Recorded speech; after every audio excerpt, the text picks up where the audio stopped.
Y la 12 es un examen de la UNI del año 2007. ¿Ustedes han dado el examen, no?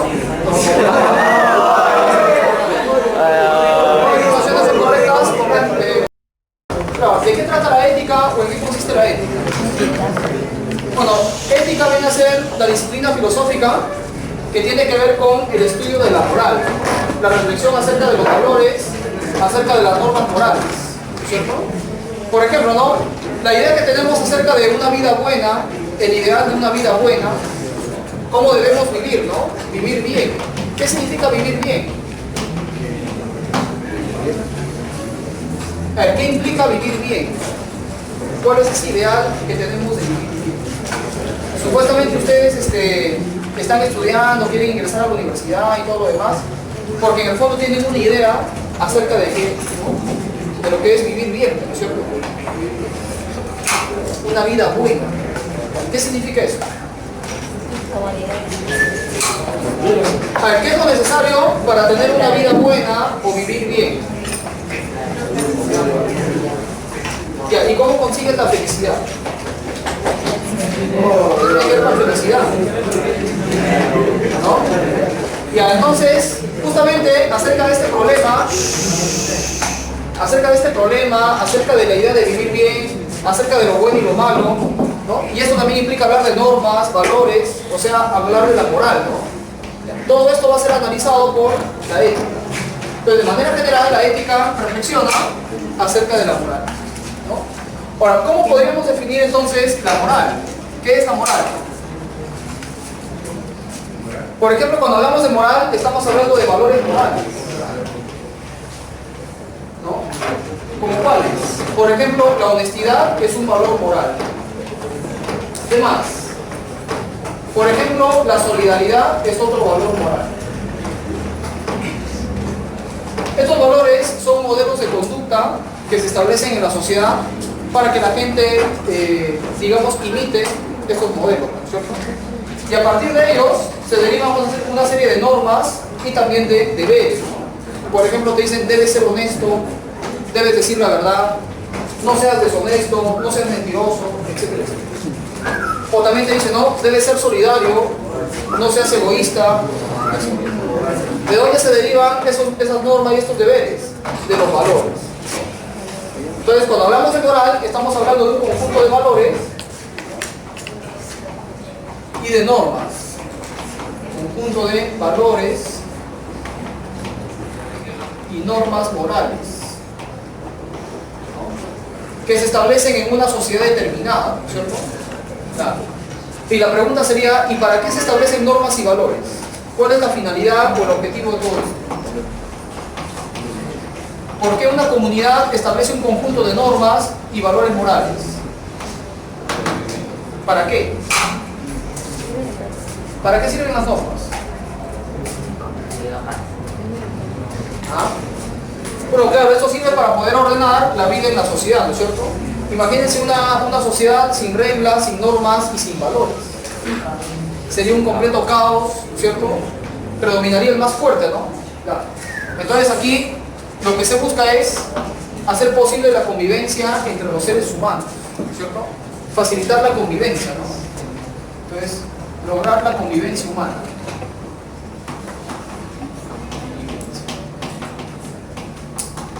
La convivencia social, ¿no es cierto?, entre los seres humanos. Por eso es que desde la antigüedad todos los seres humanos, inclusive desde las épocas primitivas, siempre han venido creando normas, reglas, deberes y también valores. Es decir, la moral es tan antigua como la misma humanidad, ¿no? La humanidad, desde que surgió, empezó a establecer normas y valores, ¿no es cierto? Sin embargo, en la sociedad no solamente existen normas morales, también hay normas jurídicas, ¿no? ¿Cuál sería la diferencia entre ambas, ¿no? Esto es importante. ¿Cuál es la diferencia entre normas morales y normas jurídicas? O normas legales también se le llama. Jurídicas o legales. La diferencia sería la siguiente, ¿no? Primero, las normas morales son establecidas por la misma comunidad, ¿no? Los mismos seres humanos a través del tiempo van estableciendo una serie de normas, ¿no? Sin que participe el Estado, ¿no? esto es independiente del Estado. Esto viene de la sociedad o de la misma comunidad. Entonces, esto aquí es establecido, son establecidas por la comunidad misma, ¿no? Por la sociedad misma. ¿Ya? Sin participación del Estado. O sea, aquí el Estado no interviene. El Estado no dice qué es lo bueno y qué es lo malo. Eso lo dice la sociedad, ¿cierto? La comunidad. Entonces, sin participación del Estado.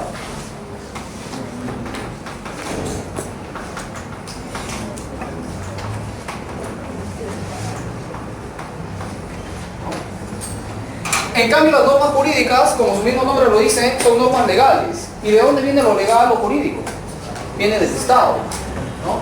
El Estado establece un código legal, ¿no es cierto? El derecho, la Constitución, las leyes, todo eso viene a ser normas jurídicas, ¿no? Entonces, esto de aquí es establecido por el Estado. Son establecidas por el Estado. Es decir, el código legal, las leyes, el derecho. Y claro, ¿no? Las grandes civilizaciones de la antigüedad, sobre todo Roma, ¿no es cierto? Grecia, Mesopotamia, han tenido su código legal. Por ejemplo, el código de Hammurabi es un conjunto de normas jurídicas, donde estaba la famosa ley del talión, ¿no? Ojo por ojo y diente por diente. Claro. Y así con todo lo demás. Bien, entonces esa es la primera diferencia. Otra diferencia, ¿cuál es? En que las normas morales tú las vas asimilando a través del tiempo, ¿no? A medida que tú te vas desarrollando en una sociedad, tú vas vas asimilando estas normas, ¿no? La honestidad, ¿no? Los valores y las normas que se derivan de esto también lo vas a asimilar. De tal manera que cuando tú practicas esto, ¿no? Lo haces por convicción, ¿no? Sin que nadie te lo imponga, ¿no? Lo haces porque quieres hacerlo. Entonces, las normas morales se interiorizan, el sujeto las va interiorizando, las vas aprendiendo y las vas interiorizando, ¿no? Se interiorizan y se practican por convicción, ¿no? Y se practican por convicción.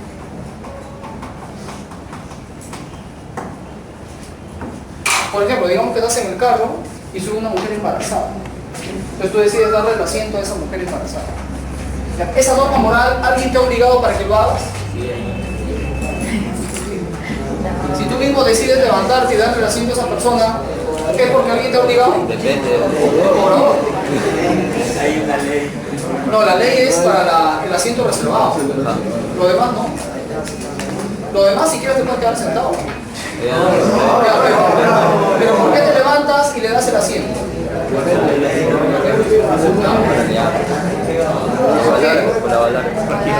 Porque la gente te va a hacer pasar tu vergüenza. Entonces, ¿por qué? Es una cuestión de convicción, ¿no? Claro.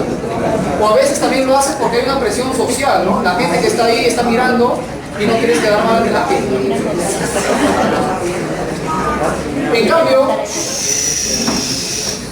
las normas jurídicas sí se practican por obligación. O sea, te guste o no te guste, te sientas identificado o no con las normas jurídicas, igual tienes que practicarlo por obligación. Son coactivas, se practican por coacción, ¿no? O sea, son impuestas a la sociedad, y se practican por coacción, ¿no? Claro, porque si no lo haces, entonces viene un castigo, ¿no es cierto? Hay una sanción. Hay una sanción que está establecida legalmente también, ¿no? Entonces se practica por coacción. Ahora, otra diferencia viene aquí de la siguiente manera, ¿no? Cuando tú infringes una norma moral, viene también una sanción moral, ¿no es cierto? Un tipo de sanción. Este tipo de sanción se llama sanción moral. El castigo moral. ¿En qué consiste un castigo moral o sanción moral?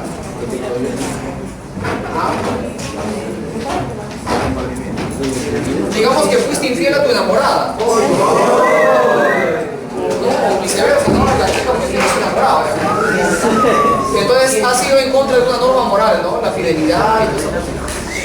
Ya. Por lo tanto, viene lo que se llama la sanción moral. ¿En qué consistiría entonces aquí la sanción moral? El remordimiento, ¿no? Te sientes mal por haber cometido ese acto de infidelidad. Te sientes avergonzado, te sientes culpable, ¿no? Una culpabilidad interna, ¿no es cierto? El remordimiento. Aunque ahora la gente ya no cree ni en esto. Sentimiento de culpa, ¿no? Una culpabilidad interna, ¿no es cierto? Esa es la sanción moral. O por ejemplo, en una discusión le faltaste el respeto a tu mamá o a tu papá. Le dijiste no fastidies. Ya, claro, puede ocurrir que en una discusión le insultes o le faltes a tu mamá, pero luego te sientes mal, ¿no es cierto? O te quedas normal como si nada. Estamos hablando de casos normales, ¿sabes? Estamos hablando de casos ya, ¿no?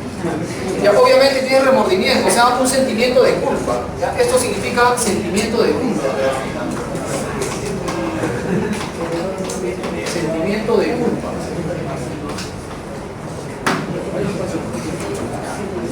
Bien, esa es la sanción moral, ¿no? Es decir, nadie te va a castigar desde fuera por lo que estás haciendo. Pero en ti mismo hay una especie de castigo, ¿no? Tu conciencia. En cambio, las normas jurídicas sí, cuando tú infringes una norma legal, una norma del Estado, acá sí se produce la sanción legal. Sanción jurídica o sanción legal. Por ejemplo, ¿no? Digamos que te convertiste en un sicario. Tú ingresaste a la universidad y el camino más fácil para la plata es ser sicario. Por lo tanto, luego te captura la justicia. Te captura la justicia, ¿no es cierto? Y entonces tienes que, bueno, te van a establecer una sanción legal. En este caso sería, por ejemplo, la cárcel, ¿no? Aquí en el Perú, cárcel. También, por ejemplo, las multas, ¿no? Digamos que cometes una falta leve, hay multas que tienes que pagar. O en algunos países existe la pena de muerte. Por ejemplo, en Estados Unidos estaba antes la silla eléctrica, la cámara de gas o también la inyección letal. Ya tú podías escoger cuál era la que más te gustaba. Claro, ¿no? Bueno, ahora ya creo que no se utiliza la silla eléctrica, ¿no? Pero la inyección letal sí se utiliza en Estados Unidos. Se te inyecta veneno a través de unas máquinas y te mueres tranquilamente, ¿no? Te mueres tranquilo. En China también se practica la pena de muerte, ¿no? Que si es de cualquier cosa, por ejemplo, te ven consumiendo droga, es pena de muerte. Faltas al colegio, pena de muerte.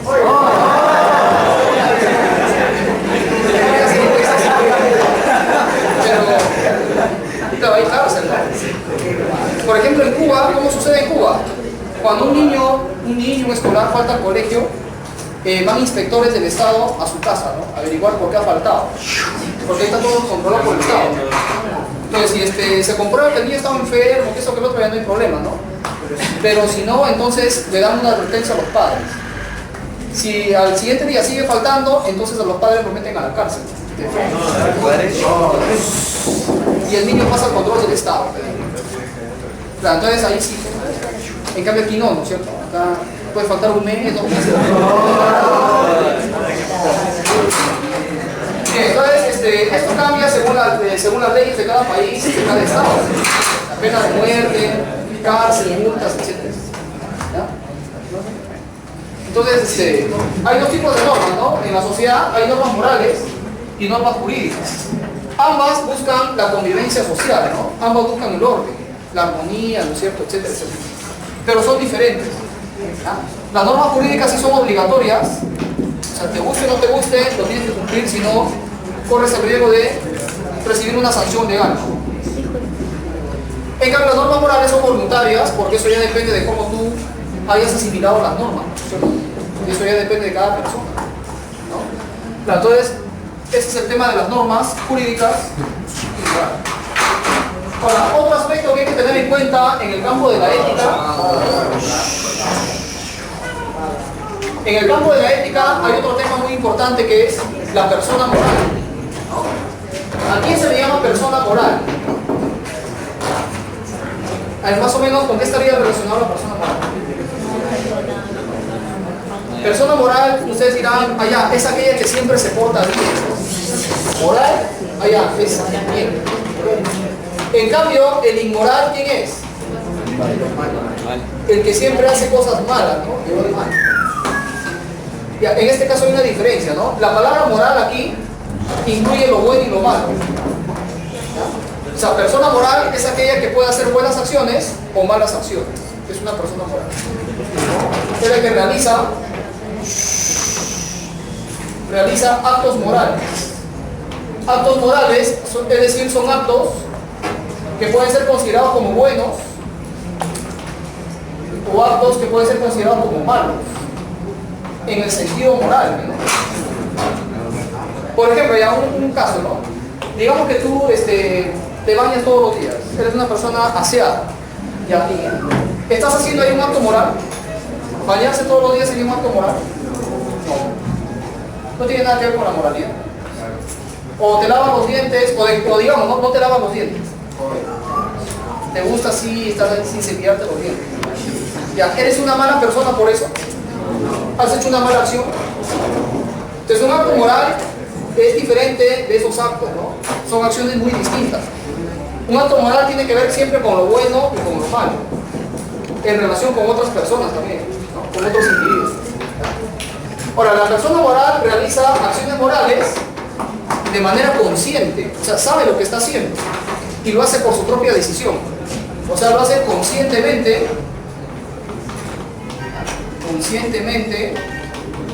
y libremente, ¿no?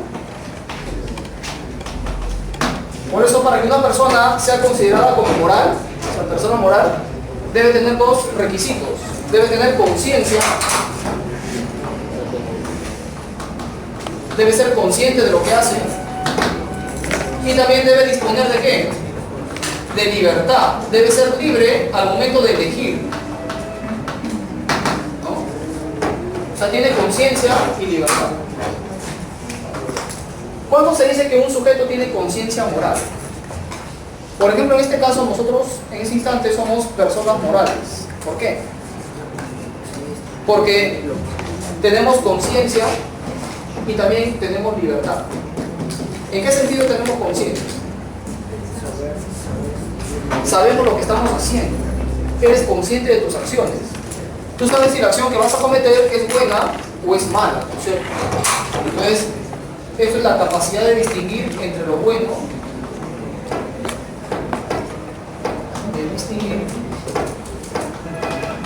entre lo bueno y lo malo.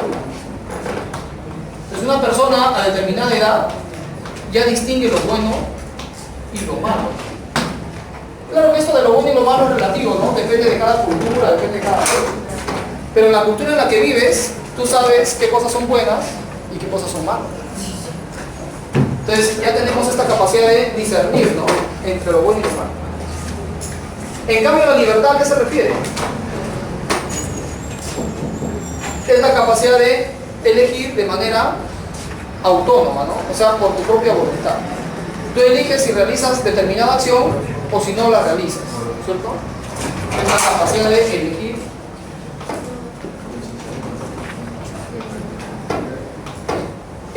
una acción determinada por voluntad propia, o sea, con autonomía. Actúas por voluntad propia. Ya, pongamos algunos casos así particulares que ejemplifiquen esto de conciencia y libertad. Por ejemplo, digamos que estás en una fiesta, estás con unas amigas ahí, con unos amigos, y a tu enamorada le dijiste no, que ibas a ir a estudiar, pero luego les entró la gana de ir a una fiesta y tu enamorada se fue a estudiar a su casa. Ahora, en esa fiesta conoces a una chica simpática, agradable, pero tu enamorada te está esperando ahí, ¿no? Te está llamando y todo lo demás. Ahora, sigues conversando con esta chica agradable que te gusta en la fiesta y de pronto te entra la tentación. Ahora, en ese momento de tentación, digamos que cometes el acto de infidelidad. Consumas el acto de infidelidad. Ya, ¿serías una persona moral, sí o no? ¿No serías persona moral? ¿Por qué no? Ya, ¿por qué serías persona moral? Porque eres consciente. Porque en ese instante, claro, en ese instante estás actuando conscientemente y libremente. O sea, en ese instante tú sabes que la acción que vas a cometer es mala, ¿no? Supuestamente es mala. Supuestamente. Y decides cometerla por tu propia voluntad. O sea, eres una persona moral. ¿Estás actuando? Ah, claro, acá hay excepciones. Ahora, digamos que esta persona está borracha, no está ebria. Completamente borracho. En este caso, una persona ebria tiene, digamos, la conciencia como algo así como bloqueada. Claro, no eres consciente de tus actos, ¿no? A no ser determinado grado de alcohol, ¿no es cierto? Ahora, digamos que esta chica te puso una pepe en el vaso. Y sin darte cuenta, amaneciste con ella, digamos, no sé, en un hotel. Ya.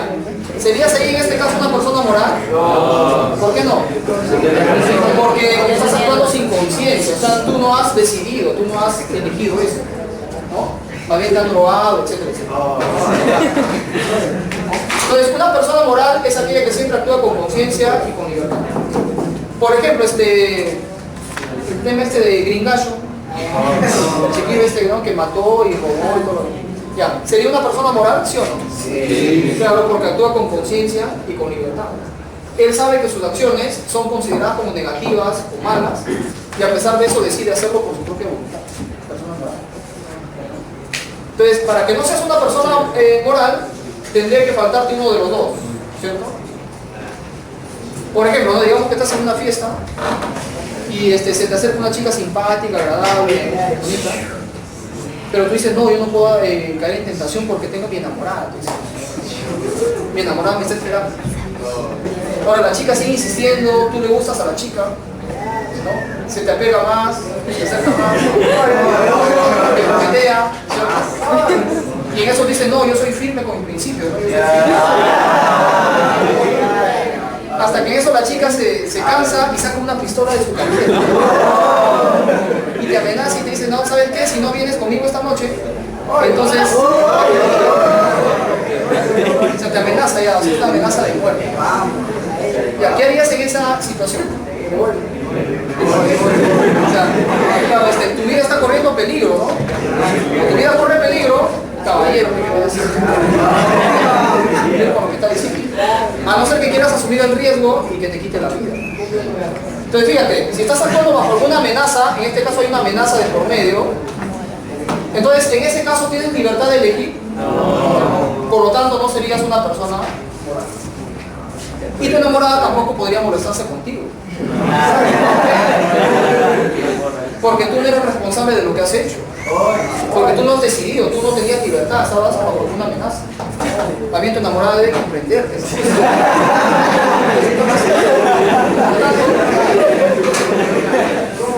Solamente serías responsable de tu acto siempre y cuando hayas actuado con conciencia y con libertad. Si tú mismo hubieras decidido por tu propia voluntad ir con esa chica, ahí sí, eres responsable. Entonces la persona moral actúa con conciencia y con libertad y como consecuencia es responsable de sus actos, ¿no? También de la responsabilidad. Es decir, debes asumir las consecuencias de tus acciones. ¿Por qué? Porque eres consciente y libre al momento de actuar, ¿no? Entonces, debe responder por sus acciones. Por sus actos. Ahora, digamos que en otra oportunidad ya pasó ese hecho de que te amenazó la chica, ¿no? Y ya pasó un mes, digamos, y estás con tu enamorada, digamos, en el cine, viendo una película entretenida. Y en eso, esta chica te llama por celular, ¿no? Te dice, ¿sabes qué? Estoy afuera del cine. Y si no sales en este instante, ¿no? Entro al cine, te quito la vida a ti y a tu esposa. Es más, he puesto bombas por todo el cine, así que todo depende de cómo te dice, ¿no? De nuevo, el caballero, ¿no? Que la gente tenga, digamos, que pase algo ahí, que hay que cumplir. Ahora, ¿tu enamoraste? ¿Si te podría molestar en algo? No, porque eres responsable de lo que estás haciendo. ¿No? Simplemente debería comprenderte más bien, ¿cierto? ¿Ya? En ese caso, fíjate, cuando actúas bajo alguna amenaza o chantaje, serías en este caso una persona amoral. ¿Quién es el amoral? El amoral es aquel sujeto que actúa sin libertad o sin conciencia, ¿no? No sabe lo que hace. O de repente no actúa por su propia voluntad, sino por una amenaza. Ese es el amoral. Entonces es la persona que actúa sin conciencia y o también sin libertad. Sin libertad. Por ejemplo, si alguien te amenaza, una amenaza seria, que te va a quitar la vida, cosas como esas, ya no serías una persona moral, eres amoral. ¿Por qué? Porque tú no estás decidiendo, sino que es por una fuerza mayor. O digamos, eres un soldado del ejército y te ordenan matar a tales sujetos. Te dicen, no, en esa comunidad campesina hay un grupo de subversivos, pero no sabemos quiénes son. Así que por si acaso mátalos a todos, ¿no? Como es una orden que viene del Estado, viene desde arriba, tú tendrías que cumplirlo, ¿no? Pero tú serías responsable de ese acto, porque tú no estás decidiendo, ¿cierto? Entonces serías más bien amoral. Entonces el amoral no es responsable de sus acciones, ¿ya? No es responsable de sus actos.